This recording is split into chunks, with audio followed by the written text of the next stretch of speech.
Hello, this is Nick995. For this video, I'm going to be talking about top 15 boss battles among my collection. This is going to be multi-platform, so it's going to feature PlayStation, PlayStation 4, PS3, PS2, 360. And if you're watching this, please like, subscribe, share the video. Please share. The views really help. And again, this is based on, so this list is going to be based on my opinion. And again, remember, like there are many game franchises out there that I haven't played, or games that I have that I never got a chance to play. I didn't have the time. So again, that's based on what I played. So number 15 here now, the 15th best boss battle like in my collection, Ratchet and Clank remake 2016, Doctor and Nefarious at the end. What made this boss battle so, it was very suspenseful because you had to, you're in like this giant dome. You have to glide from, no, not glide, you have to jetpack from one platform to the next. And meanwhile, like, you have to cycle through your weapons. Your weapons gonna run out of ammo quickly. You have to watch out for those mines, that the mines will suck you in if you're not careful. And then Doctor Nefarious, from what I remember, he had a shield and you had to wait for the shield to go down in order for you to do damage to him. So you have a shield, you have to worry about the mines and all that. So you have to worry about, like, he'll throw like these projectiles at you, and then you gotta watch it, and then you have to go through ammo and all that. It's basically, if you're doing this, you need to fully upgrade. I believe it was the multi rocket, where it shoots 5 rockets at once. And there is one where, oh yeah, you need to make sure you have max capacity on the disco gun, like where it makes the enemies dance. Oh yeah, 15, Doctor Nefarious. X-Men Wolverine Origins Cage Edition. 14 is gonna be what they call it again, Deadpool. Like at the very end of the game. I know this, this game, it's attached to the movie Wolverine Origins, so, and then like, it was very disliked, which I understand. Deadpool was not Deadpool. That's some, I don't even know what that is. Some Elseworld Deadpool. I don't know. But anyways, yeah, Deadpool in this game, you fought him as Wolverine, and near the very end, and then I know the problem is Deadpool, like, he basically has the same powers as Wolverine, but he's more like in this movie universe, they are video game, they made it so he has heat vision and teleportation, so he can teleport. He can hit you with the heat vision, so he has these projectiles. And then you gotta be so careful. He'll teleport behind you, then it triggers an animation where he's stabbing you, Wolverine's trying to stab him. You gotta a button smash a lot, which is why this wasn't higher up. But yeah, this boss battle was very challenging, very, very challenging. Like when I first, did it, it was very challenging because he's always regenerating, and he has quicker healing than you, based on the game, mechanics. Yeah, Deadpool versus Wolverine, Infamous 1. Here we go. We're on number 13.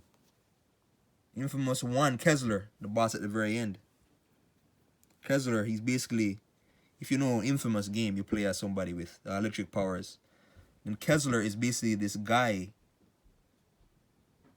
He's the same protagonist, but he's in the he's from the future. So like, he's a Cole McGrath, but he's from the future, but like, and then like he's corrupted and all that. He has something they call the First Sons, and then the First Sons, they're trying to unlock the like this power source. But anyways, and near the end, you fight Kessler, and if Kessler is basically you, but he has teleportation, and you can't teleport. But then you have to really take advantage of cover. You're gonna be dodging a lot. There's and there's even like a great cutscene where Cole hits him like with lightning, like near the end. There's a nice lightning. What do you call it again? There's a nice lightning animation, because I can basically summon lightning. But I found it interesting that the antagonist was Yeah, it's basically you from the future coming back in the past. So it's weird. It's weird. But yeah, that's Kessler, number 13. Number now number 12. Oh, 13, 12. Yeah. Number 12, Metal Gear Solid 5, Phantom Pain, Sahelanthropus. I can't say the name. It's based on like prehistoric ape species, but anyway, Sahelanthropus now. He's like a giant robot that you fight, right? And if you guys play Metal Gear, like you'll know, there's lots of giant robot boss battles. There's, lots of political drama and all that. So basically, yeah, you gotta take out this Sahelanthropus. He's basically like what? Like how tall is he? 35 feet tall. You gotta use your rockets. You can even use tanks if you want. You can even call in airstrikes in this one. But the best method was to go for his back. He had these huge white canisters like in his back, and then just shoot it. I just shoot it. Like it's best to use a machine gun. I feel a machine gun or the fully upgraded grenade launcher. But yeah, he'll basically there's a mist in this game, right? It's called Metallic Archaea, where the mist comes in, right? So anything metal that the mist touches, it just turns to rust.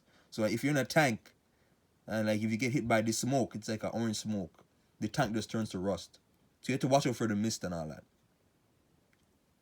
Meanwhile, he's shooting rockets at you, and these tiny little drones that come near you and blow up.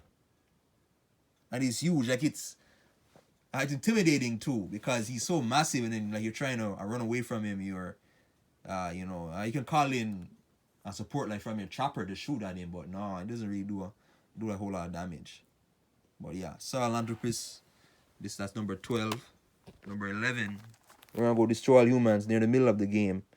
There's Kaiju, the Kaiju boss battle in Tokyo. When you go to Tokyo, again, this is in the 1960s. This took place in the 1960s. So yeah, there's a Kaiju that you have to fight, but you can't fight him like as an alien. You can't fight him like on foot. You gotta go in your saucer, the UFO.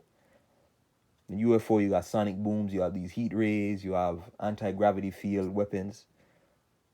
But yeah, it took a while because, like at that point in the game, you don't have the quantum deconstructor, which is like a mini nuke kind of. It's like a tiny nuke.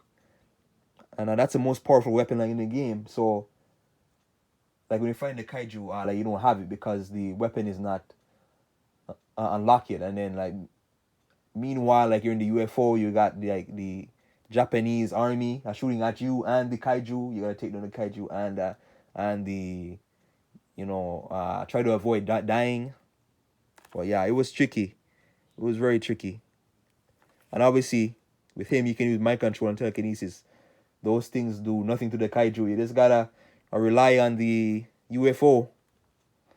But the main thing, like, is to watch your health. Like when you're doing this one, watch your health. Star Wars Jedi Fallen Order. Ooh, I had trouble. I could really combine the Talon Malakos boss battle and is it the second sister? What's the name of I can't remember the name of the final boss in this one. But yeah, anyways, yeah, you fight them both. So like you fight one first, and then like, you go to the final area in the game. It's kind of like this Empire base, underwater. And then yeah, so you basically fight him. But so it's Talon Malakos now. He if you play this game, he uses 2 lightsabers, right? He's so fast. You gotta dodge. You gotta parry on time. I died so many times doing this, fighting Malakos. And plus too, it's such a cool name, Talon Malakos. That's such a cool name. I wonder if they have him like in one of the Star Wars comic books. But yeah, anyways, you're fighting, lots of parrying, and then there's a phase where I can't remember, the Soul Sister helps you out, but she can't do much damage to him. Like until the very end of the battle. So yeah, you can, and like the thing about it too is that like once you master the parrying, this boss battle like will be easy for you. But Ooh, it was tricky. And the final boss battle too, like, was very hard for this. It was tricky. It was tricky. Batman Arkham City. Next game. Alright, what are we on now? Number 9 or so? Batman Arkham City. Ra's al Ghul. I would say the Ra's al Ghul is... This was tough. I was going to put the Ra's al Ghul, the Mr. Freeze boss. What? I don't know. The Ra's al Ghul was unique because it's kind of like this hallucination type sequence. Where basically, like, a Batman is supposed to kill Ra's al Ghul. No, he's supposed to go... No, first he has to go through these trials, right? He's jumping from platform to platform. He has to go into this dream world. Then, what's the name? Ra's al Ghul's daughter, Talia, tells Batman that he has to kill Ra's in order to become Ra's, and then Batman's like, no, like, I just want his blood to cure this virus or whatever. Then even fight Ra's al Ghul. There's a tornado sequence. There's like this sequence where you fight him in the dream sequence, and then he's in this sandstorm. He creates like this sandstorm. He creates clones of himself. He creates these duplicates. No, not duplicates. A henchman, like a ninja henchman, but they're like in the sand form, and they get to fight them. Then Ra's al Ghul jumps at you. I like the beatdown animation, like where Batman beats down, like he'll use his cowl, right, and then he'll beat down on the enemies, and then like he basically ends with that, the beatdown sequence. But you could really, it was hard. I could use either one, the Ra's al Ghul or the Mr. Freeze, but Ra's al Ghul was a bit more unique. Mr. Freeze was a predator type style, so you have to use stealth completely. Ra's al Ghul is basically like you're fighting. It's just full on fighting. Next one we're gonna have DMC 3, Dante versus Virgil near the end. It's the HD collection, so it comes with the first 3 games. I didn't like 1. I never played 2, but I played 3. 3 was epic. DMC 3 near the end, you fight Virgil, which is Dante's brother. Virgil has Sparta's sword, variant of it, I believe. And then he's so quick. He has these quick strides. He has such quick range on his moves. He teleports. And when he's in double trigger mode, which is like their super double mode, when Virgil is using that mode, you can't really... He heals and he can't really do damage to him. So you have to kind of watch out, and then his attacks is so fast. Like, I swear, like, he's a lunging... No, like, he'll do like that sword lunge attack. Does so much damage. But I found with this, I don't know if this is gonna work for other people, but I find that it was good to jump a lot because you couldn't dodge. Dodging, I don't know, like like it'll get you killed. Where like if you jump, the ground strike that Virgil does can't hit you. But yeah, it was a real pain though. I failed it at least like 20 times. But yeah, DMC 3 Virgil. Next one we're gonna do God of War 2, Zeus and Kratos. God of War 2, Zeus and Kratos. Great boss battle.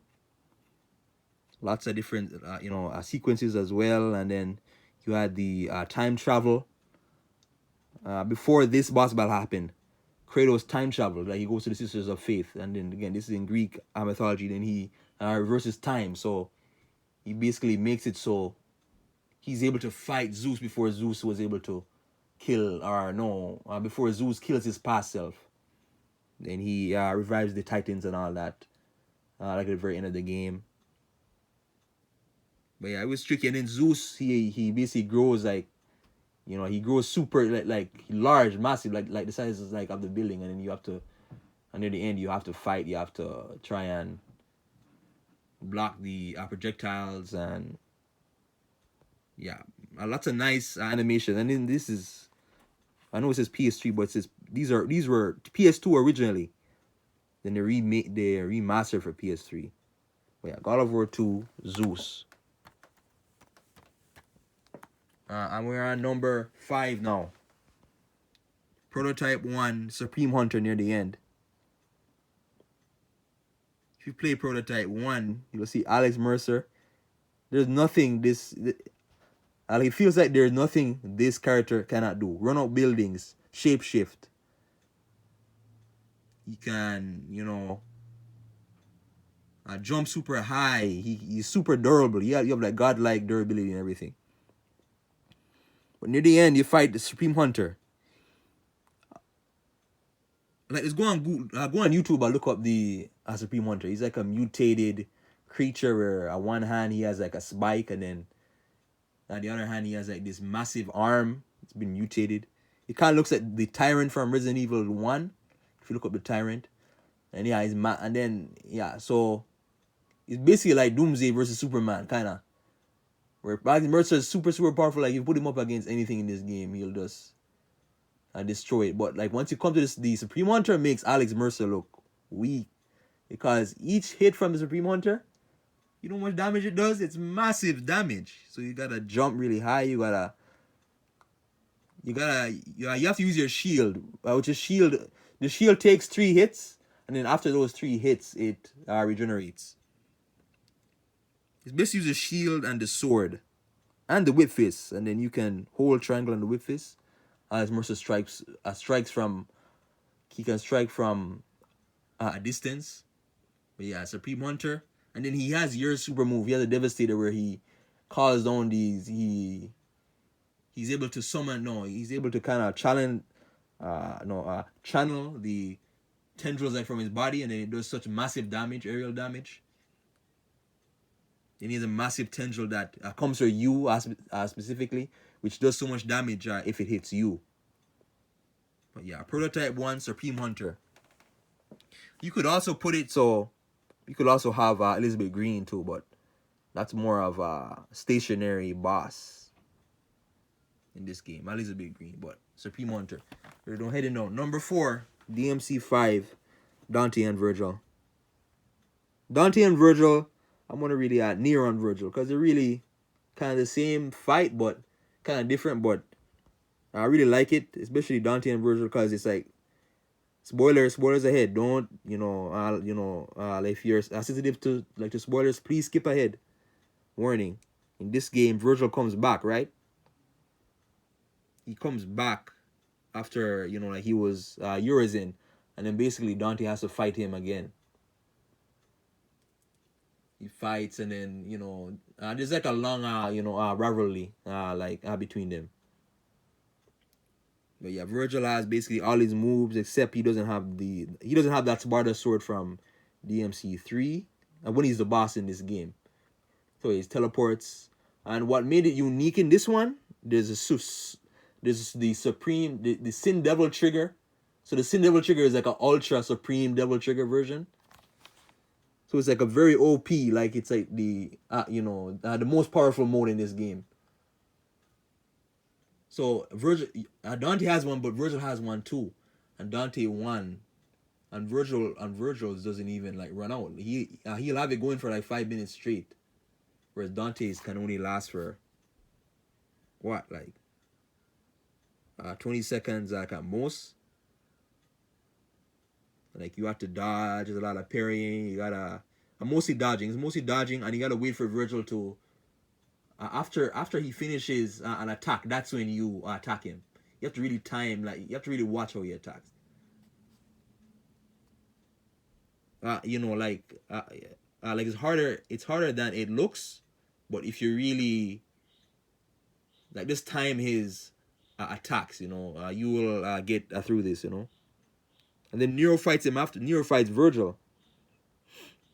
Then Nero he regains his grapple ability, where he can just grapple you. You press R2, he can grapple you. The devil arm, like he gets back his devil arm, and then Nero gets his devil trigger version. And Nero is him. So yeah, you basically there isn't really that much a difference between Nero and Nero's devil trigger, like in terms of gameplay.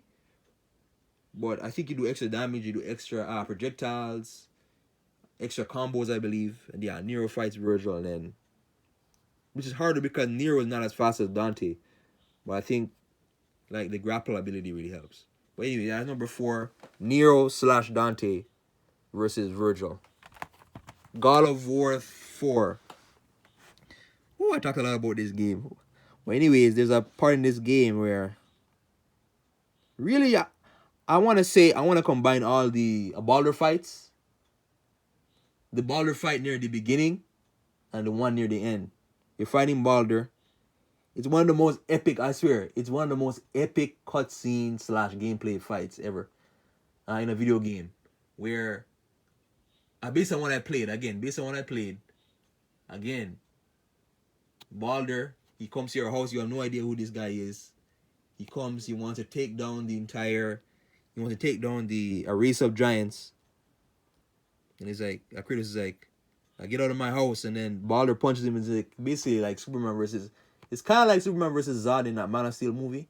Where Baldur punches Kratos. Kratos goes like flying, like lunging. Like, what, like, he punches him. Like, Kratos goes at least, like, I don't even know. 30 meters. Like, he punches him like 30 meters like into the sky. He's like, what the fuck? And then like he lands and like there's this huge fight where Kratos has to release his rage mode. And like that's when he does a lot of damage. But the thing with Baldur doesn't feel any pain, at least for the story of the game. For the most part, he doesn't feel any pain unless spoilers ahead. Again, I skip ahead. Then near the end where, Atreus through the mistletoe arrow was able to break the spell so Baldur could finally feel pain. So near the end of the game, that's when you could kill him. He could actually be killed. But he's more powerful because he has more offensive powers. He's able to, he's able to consume elemental attacks. So, yeah, you as Kratos, there's ice and fire with the blades and the axe. So Baldur, like when he's ice, he'll turn his body into ice. You have to use the blades, or when he's fire, you have to use the axe. But yeah, great cutscenes too. There now, near Kratos. There's even one point where Kratos he lifts up this tree and he damages Baldur. He runs after Baldur. He strikes Baldur, and then they're going face to face, and then they almost literally break the earth around him, break the ground around him. Like it's so much damage they do. Then Kratos kills him near the beginning where I think he does, but he's not dead because Baldur can't die at that point because he's under the spell, invincibility spell. But yeah, that's number 3, Baldur versus Kratos. Really, the two fights are all the fights. Oh, Metal Gear Rising now. Armstrong versus Raiden. Raiden you play as is cyborg samurai. This is epic, man. This is so epic. But Raiden now, okay, with Armstrong, he's like this politician, right? But he wants to start a war in the Middle East. He's like this American politician, and there's lots of conspiracy because it's Metal Gear franchise, so there's lots of behind the scenes political drama and corruption and gang warfare. No, not gang warfare, military warfare. Yeah, so like it's like a battle. So basically, like he's, like he wants to. I can't remember exactly, but Armstrong wanted to nuke. I believe he wanted to blow up one of the Middle Eastern countries, and then you as Raiden, like you have to stop him. And then like there's this battle of ideals in that Armstrong is like telling you that, like he wants to make like America like a country that benefits the individual, not the other way around and all that. And then like there's this huge battle of ideals and philosophy. They go back and forth and all that.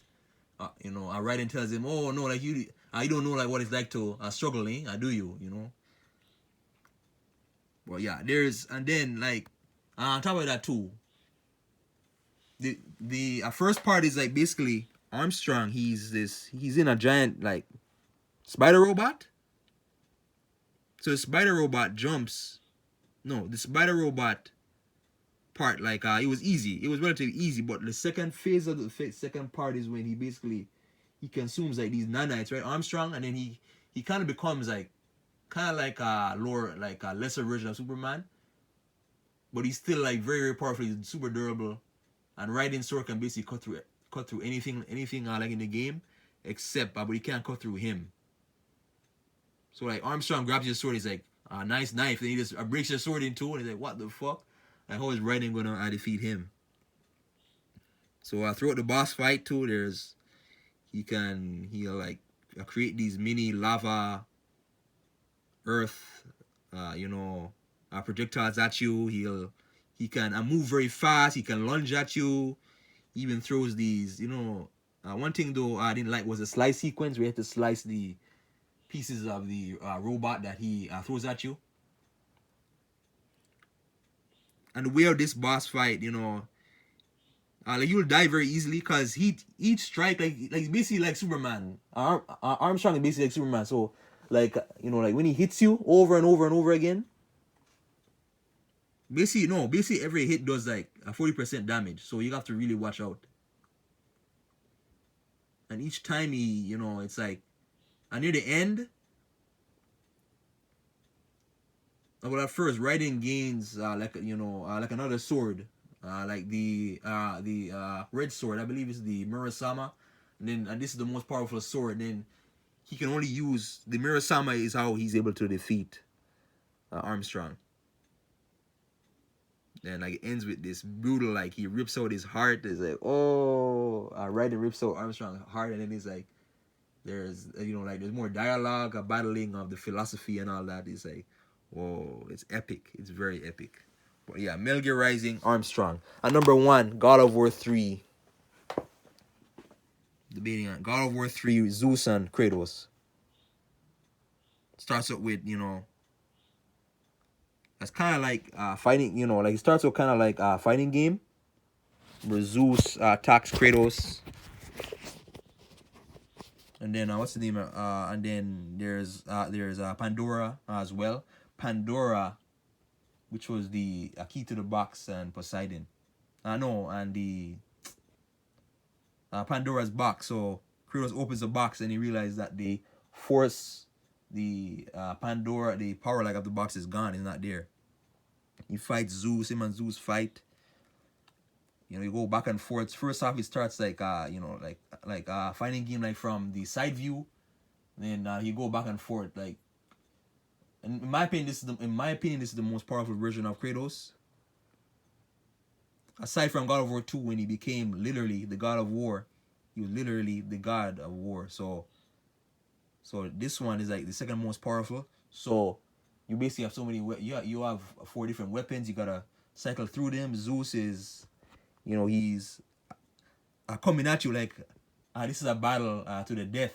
Absolute death. And then he comes at you. I believe the tower gets the Olympus tower gets destroyed. And then after that, you go like into Gaia. Gaia comes. Gaia, she tries to beat both of you. Both of you go inside of Gaia. And Kratos tries to kill Zeus and Gaia simultaneously. But Zeus is not dead yet, because Zeus is basically like, he's the All-Father. He's the ultimate god in Greek mythology.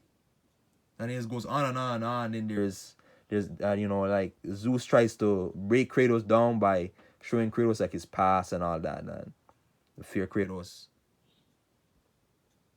But yeah, there's you have to really watch it. Like, it's kind of hard to explain, but it's, there's lots of dodging, lots of blocking you have to do, timing your attacks, jumping from, you have to roll. Yeah, it's best to use with most of the boss fights in God of War. It's best to use the chains like the actual blades.